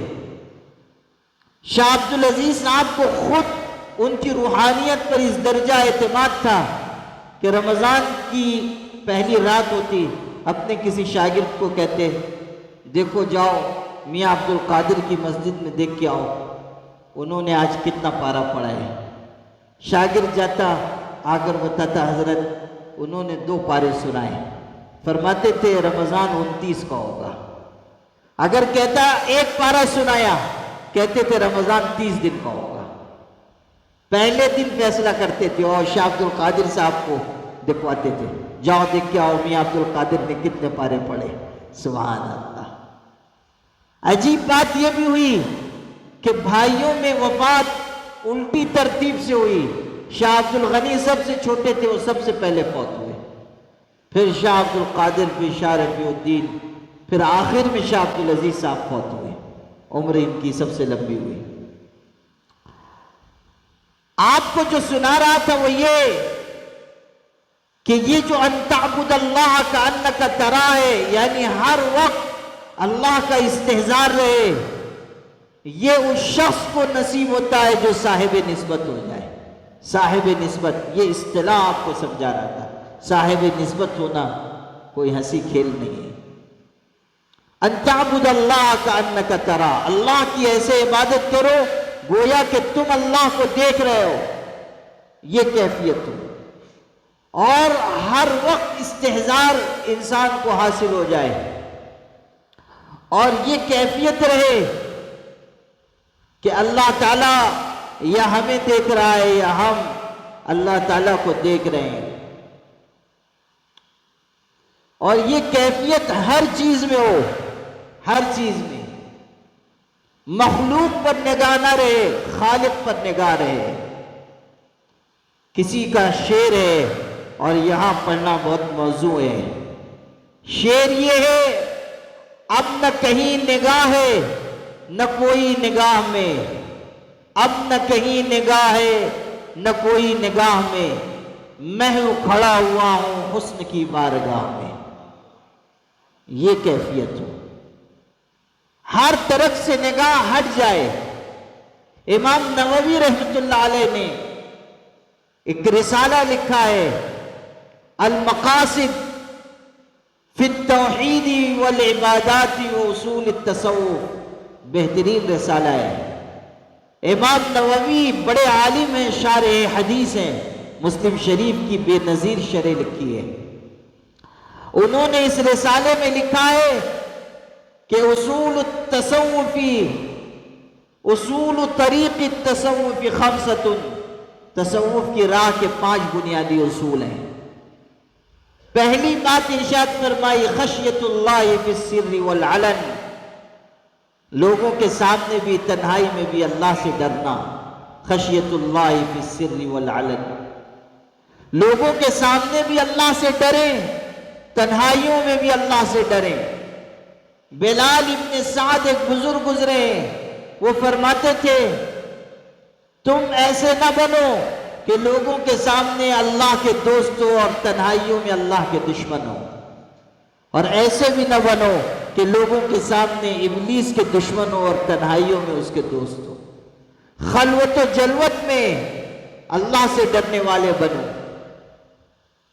دوسری بات ارشاد فرمائی متابعت السنتی فی جمیع الاقوال والافعال، اتباع السنہ، سنت کی اتباع کرنا ساری باتوں میں، سارے کاموں میں۔ اب یہ جو تیسری بات بیان کی وہ اصل اس وقت سنانا تھا۔ ارشاد فرمایا والاعراض عن الخلق فی الاقبال والادبار، یعنی مخلوق چاہے تمہاری طرف لپک کر آئے، چاہے تم سے بے نیازی برتے، ہر حال میں تمہاری نگاہ صرف اللہ پر رہے، مخلوق سے بے نیاز رہو۔ یہ نہیں کہ کوئی آ گیا امیر کبیر ہے تو گرے جا رہے ہیں اور پلکے بچھا رہے ہیں، مال اسباب وجاہت عہدے منصب کی وجہ سے مروب ہو رہے ہیں، ہرگز نہیں۔ جو اللہ کا بندہ ہو، اللہ سے تعلق رکھنے والا ہو، وہ انسانوں کے اوپر نگاہ نہیں رکھے گا، انسانوں پر نگاہ نہیں رکھے گا۔ شیخ عز الدین ابن عبد السلام مصر کے بہت بڑے عالم گزرے ہیں، ان کو تاج العلماء کہا جاتا تھا۔ ایک موقع پر عید کے دن مصر کا بادشاہ نجم الدین ایوب وہ ایک مجمع میں تھا، حضرت اپنی درسگاہ سے نکلے گئے، مجمع میں اس کو مخاطب کیا اور یا ایوب کہہ کر مخاطب کیا، یعنی بادشاہ کا نام لیا۔ بادشاہ کا نام لے کر کہا کہ تمہاری سلطنت میں شراب بیچی جا رہی ہے، تم اس کو روکتے نہیں ہو، اللہ کی نافرمانی کرتے ہو، یہ کیا بات ہے؟ نہایت درجہ سخت اور نازیبا اللہ کے ہاں پکڑ ہوگی۔ اس نے کہا یہ پہلے سے چلا آ رہا ہے، میرے زمانے سے یہ نہیں ہے، پہلے سے یہ چلا آ رہا ہے۔ حضرت نے فرمایا مجھ کو آج معلوم ہوا ہے، اس لیے میں نکیر کر رہا ہوں، اور سنو تم یہ کہہ کر اللہ کے ہاں بچ نہیں پاؤ گے کہ پہلے سے یہ چیز چلی آ رہی تھی، آج تم بادشاہ ہو، تم کو روکنا ہوگا ورنہ اللہ کے ہاں پکڑے جاؤ گے۔ بہت سخت باتیں کہی مجمع میں اور بادشاہ کو نام لے کر خطاب کیا۔ واپس ہوئے، ان کے شاگردوں نے کہا حیرت ہے، مجمع میں آپ نے بادشاہ کو مخاطب کیا اور نام لے کر اس کو پکارا، بادشاہ بھی نہیں کہا، القاب آداب نہیں، نام لے کر پکارا، اور بغیر کسی ڈر خوف کے آپ نے ساری بات کہہ دی، ایسا کیسے ہوا؟ حضرت نے جو بات فرمائی وہ اصل سنانی تھی۔ ارشاد فرمایا جب اللہ کی عظمت کا استحضار مجھ کو ہوتا ہے تو بادشاہ مجھ کو پتھر کنکر کے برابر بھی نہیں معلوم ہوتا۔ یہ اللہ کی عظمت کا استحضار رہتا ہے، اللہ کی عظمت شان کیسی ہے، اس کے سامنے یہ بادشاہوں کی، منصبداروں کی، مالداروں کی کیا حقیقت ہے، کنکر پتھر معلوم ہوتے ہیں۔ اللہ اکبر۔ تو والاعراض عن الخلق فی الاقبال والادبار، مخلوق سے بے نیازی ہو، چاہے لوگ لپک کر آئیں، چاہے بے نیازی برتیں، انسان کی نگاہ بس اللہ پر رہے۔ شیخ ابو سعید الخراز 3 صدی ہجری کے بزرگ گزرے ہیں، بہت بڑے عالم تھے، ذوالنون مصری کی صحبت اٹھائی تھی۔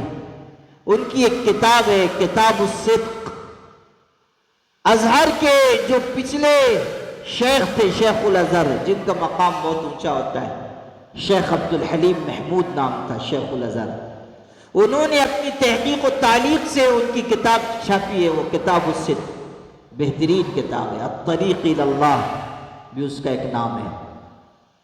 اس کتاب میں حضرت ابو سعید خراز کی ایک بات میں نے پڑھی، بہت ہی خوبصورت، ارشاد فرمایا، دیکھیے کیسی حکمت کی بات فرما رہے ہیں، ارشاد فرمایا ينبغي ان يكون فرحك في العطاء بالمعطي وتنعمك بالمنعم دون النعم۔ عجیب بات لکھی ہے معرفت کی، فرماتے ہیں کہ سنو، جب تمہیں کوئی نعمت ملے، کوئی تم کو سہولت، عافیت، نوازش، عطا نصیب ہو، تو تمہیں اس نعمت سے خوش نہیں ہونا چاہیے، تمہاری خوشی اس ذات سے ہونی چاہیے جس نے تم کو وہ نعمت عطا فرمائی ہے۔ یہ فرمایا ينبغي ان يكون فرحك في العطاء بالمعطي، جب نعمت ملے تو نعمت دینے والے اللہ پر نگاہ ہو۔ یہ بھی ارشاد فرمایا کہ جب کوئی لذت ملے تو لذت کی وجہ سے تم کو سرور حاصل نہ ہو، بلکہ تمہیں اس وجہ سے سرور حاصل ہو کہ میرا اللہ خالق لذات ہے جس نے مجھ کو یہ لذت عطا فرمائی ہے۔ اور جب کوئی نعمت ملے، منعم پر نگاہ ہو، نعمت پر نگاہ نہ رہے، منعم پر نگاہ ہو۔ پھر آگے ارشاد فرمایا لِأَنَّ ذِكْرَ النِّعْمَةِ عِنْدَ الْمُنْعِمِ حِجَابٌ، کہ نعمت کا تذکرہ منعم کے یہاں یہ حجاب ہے، یعنی تمہاری نگاہ تو منعم پر ہونی چاہیے، نعمت سے بھی نگاہ ہٹ جائے، یعنی نعمت پا کر اللہ تعالیٰ کے احسانات کا ایسا غلبہ تمہارے اوپر ہو کہ بس تمہاری نگاہ ٹک جائے کہ میرے اللہ نے یہ نعمت عطا فرمائی ہے۔ یہ عجیب معرفت کی بات لکھی ہے، سبحان اللہ۔ اب یہاں سے ایک اور نقطے کی بات عرض کرتا ہوں، جب آج یہ پڑھ رہا تھا اچانک یہ بات ذہن میں آئی، وہ بات یہ کہ دیکھو دنیا میں بھی بہت سے لوگ ہوتے ہیں جو احسان کرتے ہیں، جو ہمارے ساتھ حسن سلوک کرتے ہیں، جو بہتر معاملہ کرتے ہیں، اور ہمارے لیے یہ ہدایت ہے کہ ہم لوگوں کے بھی شکر گزار ہوں، اس لیے کہ جو لوگوں کا شکر گزار نہیں وہ اللہ کا بھی شکر گزار نہیں۔ لیکن یہ حقیقت سمجھ لو کہ دنیا میں جو محسن ہیں وہ حقیقی محسن نہیں ہے، حقیقی محسن صرف اللہ ہے، محسن حقیقی صرف اللہ کی ذات ہے، باقی جو جو احسان کرنے والے ہیں ان سب کا احسان لوٹ کر اللہ ہی کی طرف چلا جاتا ہے۔ یعنی اس طرح سمجھیے کہ اگر ماں باپ انسان پر احسان کر رہے ہیں، مرشد کا احسان ہے، استاذ کا احسان ہے، یہاں تک کہ ہم پر سب سے بڑا احسان اللہ کے بعد حضرت نبی کریم صلی اللہ علیہ وسلم کا ہے، تب بھی یہ غور کرو کہ محسن حقیقی تو اللہ ہی ہے جس نے ہمیں ایسا پیارا رسول دیا، محبت کرنے والے ماں باپ دیے، مرشد دیا اور استاذ دیا۔ جو بھی محسن ہے وہ محسن اگر ہمیں ملا ہے تو محسن حقیقی کے در سے ملا ہے۔ یہ محسن حقیقی بس ایک ہے، وہ اللہ ہے۔ احسان واقعی اور حقیقی اگر کسی کی طرف سے وہ اللہ کی طرف سے، محسن حقیقی بس ایک ہے۔ اگر اس نقطے کو آپ سمجھ لیں تو پھر یہ سمجھنا بھی آسان ہوگا کہ دنیا میں اگر کسی کے ہاتھ سے ہم کو کچھ مل رہا ہے تو نظر آ رہا ہے اس کا ہاتھ، مگر اس کے پیچھے کار فرما ہے اللہ کا ہاتھ، عطا اللہ کی ہے، سبب کوئی بن رہا ہے، ذریعہ کوئی بن رہا ہے، لیکن دینے والی ذات اللہ کی ہے۔ اور اگر یہ احساس ہمارے اندر آ جائے گا کہ محسن اللہ ہے اور معطی یعنی دینے والا اللہ ہے، تو پھر ہمیں یہ خیال نہیں ہوگا کہ اس شخص سے ہم کو مل رہا ہے. اس وقت تو ہمیں یہ خیال ہوگا یہ نہ بھی رہے تو اللہ کے لیے دینا کچھ مشکل نہیں ہے، یہ نہیں دے گا تو اور کسی کو اللہ بھیج دے گا، اس لیے کہ عطا تو من جانب اللہ ہے. یہ اصل نہیں ہے، اصل تو اللہ ہے اور وہ کسی راستے سے دے دے گا. یہاں تک کہ اگر دینے پر آئے گا اور سبب بھی ہٹا دینا چاہے گا تو سبب بھی ہٹا کر بغیر سبب کے عطا فرما دے گا. یہ اس کی قدرت ہے، بغیر سبب کے دے گا. حضرت خواجہ معین الدین چشتی اجمیری رحمۃ اللہ علیہ کتنے بڑے شخص تھے. خادم ان کا جاتا تھا بازار سے چیزیں لے کر آتا تھا اور حضرت کے ہاں بس اوقات فاقے ہونے لگتے تھے، جو آتا تھا بانٹ دیتے تھے، رکھتے نہیں تھے. تو کبھی ایسا ہوتا سامان نہیں ہے، مہمان آئے، کہتے تھے جاؤ ادھار لے آؤ، اور کبھی کبھی ادھار بہت دن تک رہ جاتا تھا. ایک دن خادم آیا، بڑے لوگوں کے حاسد بھی زیادہ ہوتے ہیں، مخالف بھی ہوتے ہیں. تو بازار میں کچھ لوگ تھے جو حضرت سے حسد رکھتے تھے، وہ اس کو بار بار تانا دیتے تھے. ایک دن اس کا دل ٹوٹ گیا، خادم کا آیا، وہ آنکھوں میں آنسو تھے. حضرت نے پوچھا کیا ہوا؟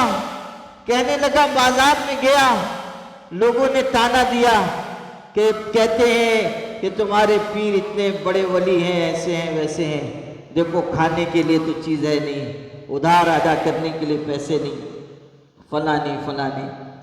اس وجہ سے دل ٹوٹ گیا، رونا آ گیا. حضرت کو جوش آیا، مصلی پر بیٹھے ہوئے تھے، تسبیح پڑھ رہے تھے، اسی حالت میں گفتگو ہوئی، بس جوش آ گیا اور اپنے مصلی کا ایک سرا پلٹ دیا اور کہا نیچے دیکھو اور جو اٹھانا ہے اٹھا لو. اس نے مصلی کے نیچے دیکھا تو نظر آیا کہ سونے چاندی کی ندی بہہ رہی ہے، اور کہا کہ جو اٹھانا ہے سو اٹھا لو.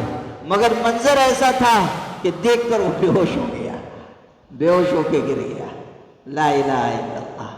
بعد میں حضرت نے فرمایا کہ سبب کی دنیا ہے، اللہ جس حال میں رکھنا چاہتا ہے اس حال میں رہ رہے ہیں، ورنہ اللہ نے ہمیں یہ عزت دی ہے کہ دنیا کی نعمتیں قدموں میں آ جائیں. اللہ نے یہ مقام دیا ہے. پھٹے حال اگر جی رہے ہیں تو یہ اس لیے نہیں کہ مجبور ہیں، یہ اس لیے کہ ہمارے اللہ نے جس حال میں رکھا ہے وہی حال اچھا ہے. نہ فراق اچھا نہ وصال اچھا، یار جس حال میں رکھے وہی حال اچھا. یہ تو اگر اللہ چاہے گا بغیر سبب کے عطا فرما دے گا، کوئی سبب نہیں. اسی لیے ہمارے مشائخ نے یہ بات بھی کہی ہے کہ اگر بغیر اشراف نفس کے، بغیر لالچ کے کوئی آدمی خلوص سے کوئی چیز پیش کرے اور اس میں کوئی مشکوک آمدنی نہیں ہے، مشتبہ چیز نہیں ہے، اور خلوص سے کوئی پیش کر رہا ہے، قبول کر لینا چاہیے. شیخ الحدیث حضرت مولانا زکریا صاحب نے لکھا ہے کہ کسی سے کوئی چیز مانگو نہیں، بن مانگے خلوص سے کوئی پیش کرے لے لو، اس لیے کہ اگر یہ نہ لوگے تو ہو سکتا ہے کہ ایسا وقت آ جائے کہ پھر مانگنے پر بھی تم کو کچھ نہیں ملے گا. یہ کیوں فرمایا؟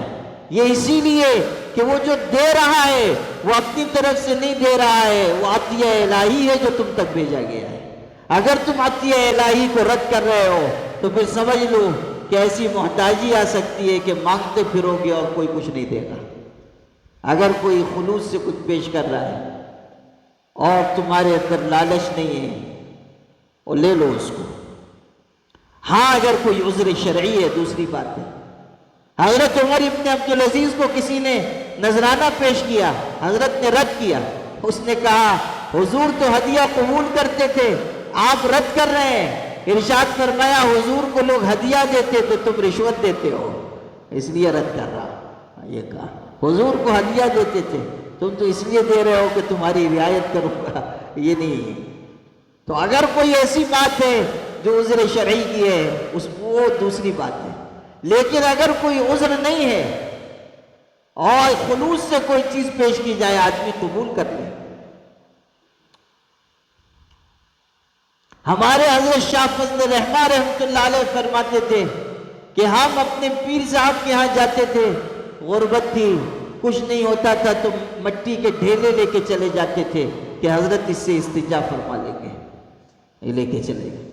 خالی ہاتھ نہیں گئے کہ کچھ نہ کچھ حضرت کی خدمت میں پیش کریں.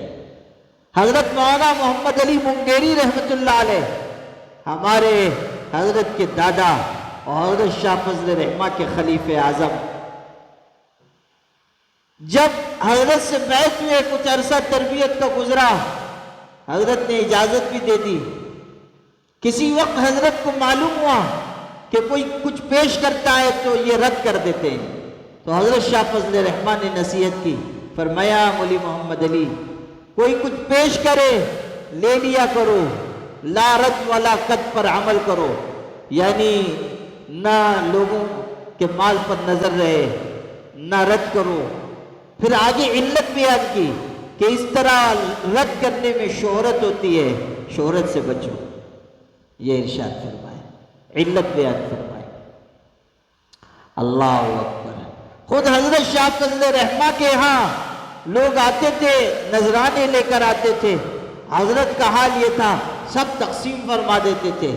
ایک مرتبہ کسی نے بہت بڑی رقم پیش کی، حضرت نے کہا ہماری دیوار کی مرمت کی ضرورت ہے، قصبے میں اعلان کرایا دیوار کی مرمت کی ضرورت ہے.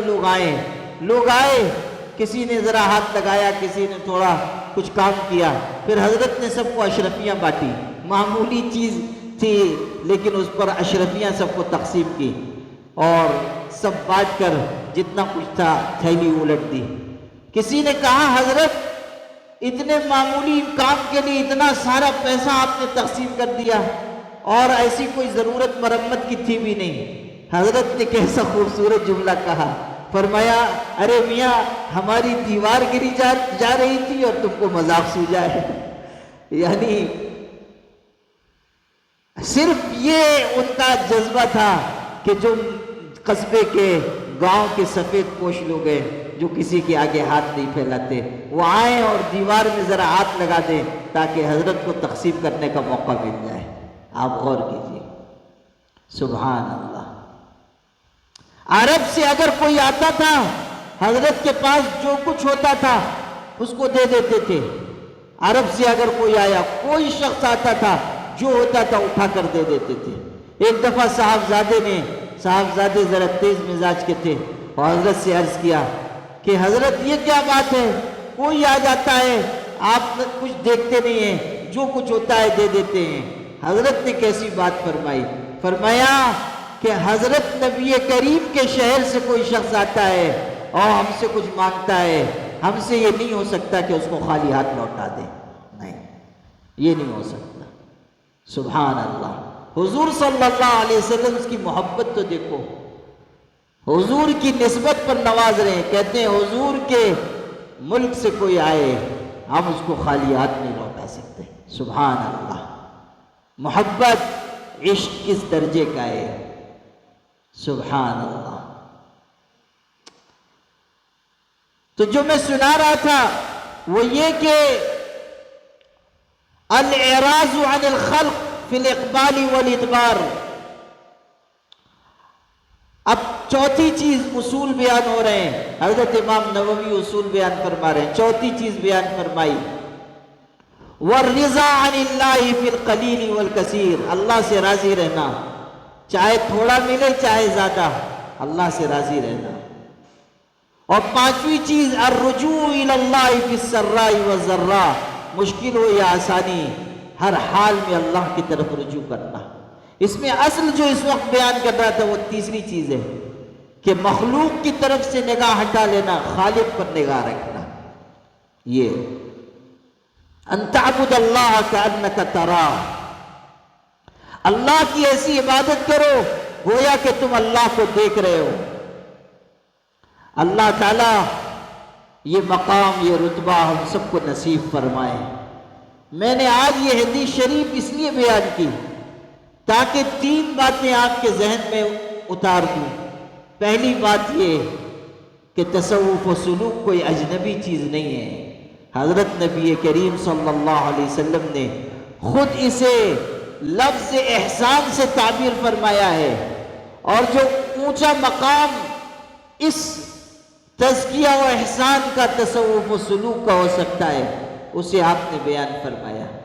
دوسری چیز یہ کہ ہم جو محنت کر رہے ہیں اس میں ہمارے پیش نظر یہ رہے کہ ہم آہستہ آہستہ آگے کی طرف بڑھیں، جہاں ہیں وہیں نہ رہ جائیں، اور اس حقیقت کو بھی سمجھ لیں کہ اس وقت تک گناہوں سے چھٹکارا نصیب نہیں ہوگا جب تک کہ ہمیں یہ استحضار نہ ہو کہ ہم اللہ کو دیکھ رہے ہیں یا اللہ ہم کو دیکھ رہا ہے۔ گناہ اس وقت تک چھوٹیں گے نہیں۔ اور تیسری بات یہ ہے کہ زندگی پوری کے پوری عبادت ہے، بندگی ہے، اس لیے زندگی کے ہر حصے میں ہر لمحہ اس خیال کو ہمیں غالب کرنا ہے، اور جو ذکر کی محنت ہم لوگ کر رہے ہیں وہ اسی لیے ہے کہ استحضار نصیب ہو جائے، یہ اسی لیے ہے کہ ہر وقت رجوع نصیب ہو جائے، یہ اسی لیے ہے کہ ہر وقت نگاہ ہماری بس اللہ پر رہے، یہ اسی لیے ہے کہ ہر وقت خیال بس اللہ کا رہے۔ کسی بزرگ سے کسی نے پوچھا، آپ نماز پڑھتے ہیں، کبھی دنیا کا بھی خیال آتا ہے؟ نماز میں دنیا کا خیال آتا ہے؟ ارشاد فرمایا، نہ نماز میں نہ نماز کے باہر دنیا کا خیال آتے ہی نہیں۔ ارشاد فرمایا، نہ نماز میں نہ نماز کے باہر، یعنی نگاہ بس اللہ پر ٹک گئی، جو ہے وہ اللہ کا حکم ہے، اس کی مرضی ہے، جو چیز ہے وہ بس اللہ تعالیٰ کی محبت معرفت ہے، اس کی رضامندی ہے۔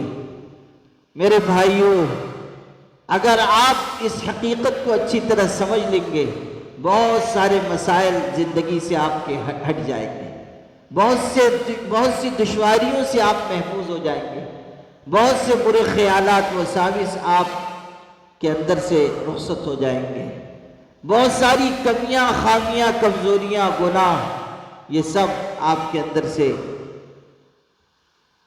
ایک ایک کر کے نکل جائیں گے۔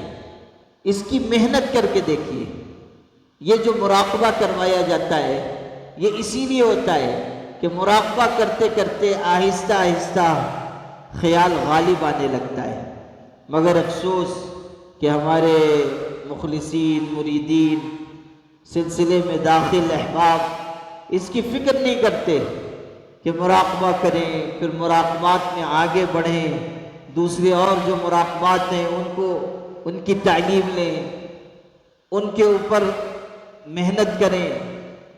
عجب بے طلبی کا دور دیکھا جا رہا ہے اور غفلت چھاتی چلی جا رہی ہے، اور گناہوں کی وجہ سے اعمال کی طرف سے وحشت ہو رہی ہے، وحشت ہو رہی ہے۔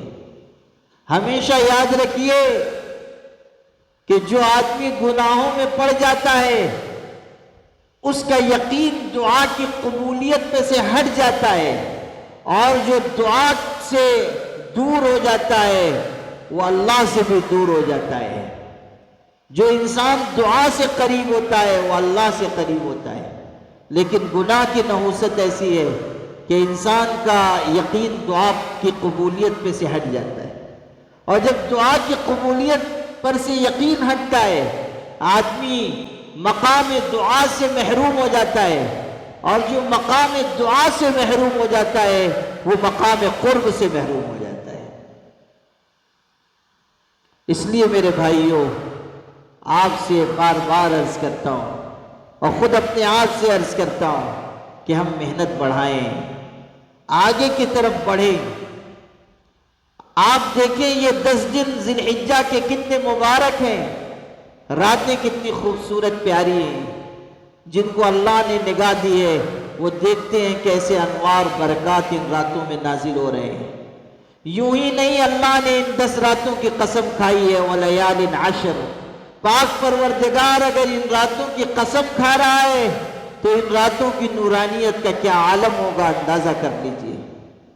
ان راتوں کی عبادت شب قدر کی عبادت کی طرح ہے۔ دنوں کا روزہ نہایت قیمتی ہے۔ ذی الحجہ کے ان دنوں، ان راتوں کو غنیمت جانے۔ 2 دن تو چلے گئے، 8 دن باقی بچے ہیں، اس کو غنیمت جان کر عمل کر لیں۔ جن کو روزے کی توفیق و روزہ رکھ لیں، راتوں کو عبادت کرنے، تہجد پڑھنے، تلاوت کرنے، مراقبات کی تعلیم جن کی ہے، ان راتوں میں مراقبے کی کثرت کریں۔ عجب انوار برکات مراقبے میں ان راتوں میں ظاہر ہوتے ہیں۔ اگر ممکن ہو تو تلاوت کا جو معمول دن کا ہے وہ رات کو پورا کریں، 1 گھنٹہ 2 گھنٹہ رات کو مشغول رہیں، اس کو کر کے دیکھیں، عجب برکات، سکینت، سکون آپ کو نصیب ہوگا۔ اللہ پاک ہم سب کو عمل کی توفیق عطا فرمائے۔ اللہ تعالی دونوں جہانوں میں ہمیں کامیابی عطا فرمائے۔ وآخر دعوانا الحمد للہ رب العالمین۔